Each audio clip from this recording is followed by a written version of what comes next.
माँ के लिए आप है ना बहुत ज़्यादा मोहब्बत रखो, क्योंकि मुझे हर क्लास में बैठता हूँ, मेरा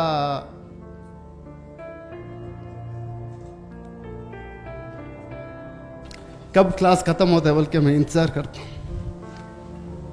उनसे बात करने के लिए। छोटा स्ट्रोक हुआ है, इंशाल्लाह उनके लिए दुआ कीजिए। अब्बा तो गुजर गए, उनको अल्लाह ताला जन्नत नसीब फरमाए। आमीन आमीन। बस माँ एक है, अगर वो चले गए तो कुछ भी नहीं है।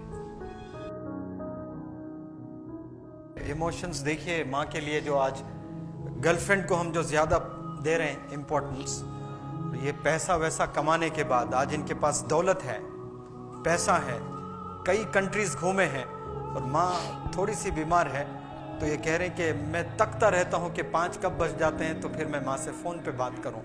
तो आप जब बड़े हो गए ना बेटा, तो तब आपको पेरेंट्स की जो है एक अहमियत पता चलेगी। जब रिलेटिव्स घर पे आया करते थे, मेरे वालिद साहब पूरे डिस्ट्रिक्ट में मशहूर थे एज एन एथलीट।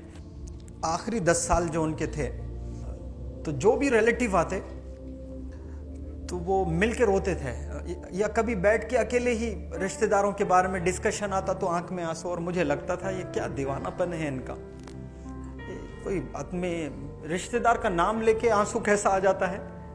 अजीब लगता था मुझे कि इतने भी कमज़ोर रहते हैं करके। अब जब वालिद साहब मेरे गुजर गए हैं और जब रिश्तेदार घर आते हैं, वो आंसू मेरे आंख में आते हैं। I miss my dad when, जब मैं रिश्तेदारों को देखता हूं, वो जब रो रहे थे मुझे खबर नहीं थी, जब वो नहीं है और जब रिश्तेदार आते हैं तो मुझे पता चला कि वाकई वालिद साहब क्यों रोते थे। वो इसलिए रोते थे कि उनके वालिदैन को वो कितना चाहते थे, वो इसलिए उनको रोना आता था।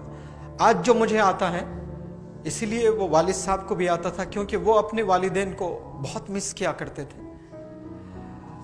और जब हॉस्पिटल मेरे वालिद जाया करते थे तो रोज़ाना चश्मा, जिसको मैं हंसाने के लिए रोज़ चश्मा कहता हूँ, साफ खुद करते थे, बहुत साफ रहते थे। शर्ट इन करके, शू पूरी पॉलिश होना है, टी शर्ट जीन्स एकदम वेल ड्रेस होके वो तैयार होकर जाते थे।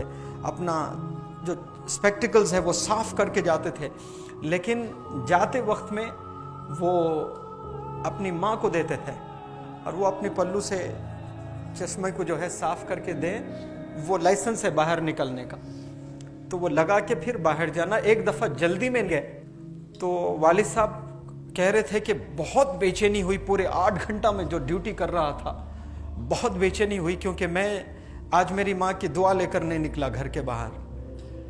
तो ऐसे लोग होते हैं वालिदैन, जब बड़े हो जाते हैं उनको पता चलता है कि ये पेरेंट्स कौन होते हैं। ये 15 से 20 साल में पता नहीं चलता है कि माँ क्या होती है, ये डैडी क्या होते हैं, ये नहीं पता होता है।